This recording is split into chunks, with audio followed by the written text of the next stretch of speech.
bienvenue dans la vidéo déterminer des images et des antécédents. Alors, nouvelle idée, nouveau chapitre, fonction, on n'a jamais vu ça encore, donc on y va tout doucement. On va se rattacher à quelque chose qu'on sait déjà faire, c'est-à-dire ce truc-là, programme de calcul. Vous savez, on enchaîne avec je choisis un nombre, par exemple ici, je lui ajoute 3, je calcule le carré, je soustrais le carré du nombre choisi, etc. etc. Enfin voilà, tout un processus, tout un programme qui nous permet de faire des calculs. Alors, on y va, par exemple, si je choisis 4.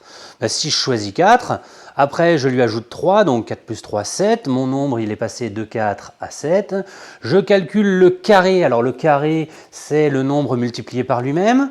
Donc 7 au carré, 7 fois 7, ça fait 49. Et je lui soustrais le carré du nombre choisi.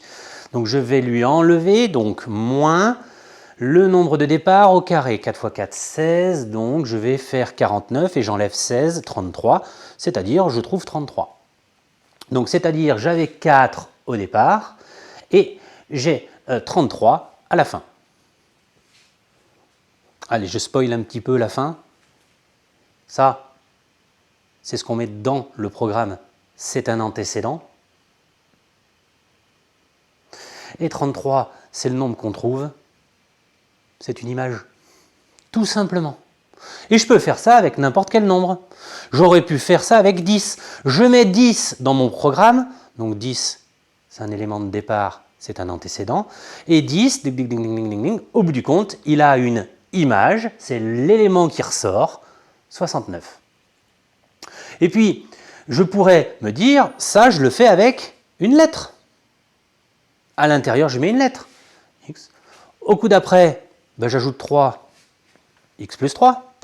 Au coup d'après, je fais le carré, ben, x plus 3, mais au carré. Le coup d'après, j'enlève ce que j'ai choisi au départ, mais ce que j'avais choisi au départ, c'était une lettre, donc x, donc j'enlève x carré. Et donc, en faisant mon programme avec une lettre, je trouve un résultat en lettres, bien évidemment. Mais tout ça, ça fonctionne, il n'y a pas de problème. Et bien ça, c'est ce qu'on appelle un programme de calcul. Ça marche de la même manière que des fonctions. On va mettre des valeurs dedans qu'on appellera des antécédents. On va effectuer nos calculs et au bout du compte, ça nous donnera des images. Alors les fonctions sont juste un petit peu plus intelligentes, c'est qu'au lieu de faire toutes les étapes, ben la fonction elle va nous permettre d'aller directement de là, hop là, au résultat, sans passer par toutes les étapes intermédiaires. Allez, c'est parti. Par exemple, donc, ce que je disais, la fonction, c'est une transformation pour les nombres. Donc, ici, j'ai le départ, ici, j'ai l'arrivée. Donc, à chaque fois que je vais mettre quelque chose dedans, je vais y faire 5 fois le quelque chose, moins 3. Par exemple, si j'ai 2, hop, je le mets dedans. Je vais faire 5 fois 2, moins 3. Si j'ai moins 1, je vais mettre 5 fois moins 1, moins 3. Si j'ai 5, je vais faire 5 fois 5, moins 3. Et pour chacun des éléments, j'obtiens un élément d'arrivée. 2 est un antécédent et il a pour image 7. 7 est une image et son antécédent, d'où vient-il? Il vient de 2. Voilà, tout simplement, on fait correspondre des nombres de départ à des nombres d'arrivée. Alors, cette manière de présenter avec des petites bubules, on va rapidement arrêter.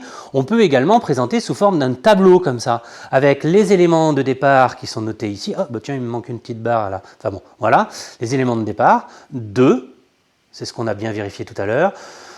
5 fois 2, 10, moins 3, 7. Hop, il ressort 7. Et bien 2, ça donne 7. Moins 1, je le mets dedans. 5 fois moins 1, moins 5. Moins 5, moins 3, moins 8. Il ressort bien moins 8. Ici.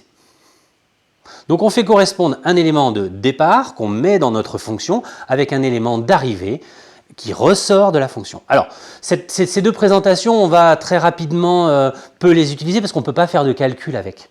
Ce qu'on va utiliser, c'est plutôt cette notation-là.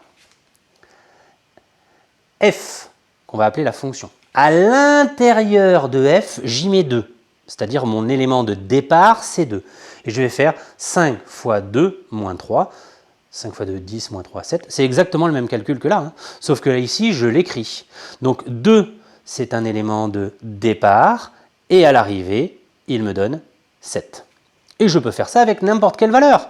À l'intérieur, j'y mets moins 1, donc ça c'est mon élément de départ. Je fais tout mon calcul de glac, et il me donne moins 8. Je peux faire ça avec tous les éléments en les écrivant comme ceci. Donc ce qu'on retient, les éléments de départ, antécédents, les éléments d'arrivée, les images, et tout ça fonctionne un peu comme si c'était une calculatrice cassée qui faisait toujours le même calcul. On met des valeurs à l'intérieur, ça pédale, ça calcule, et ça nous ressort une valeur. Voilà pour les images et les antécédents. Pour la suite des fonctions, la vidéo suivante. À bientôt!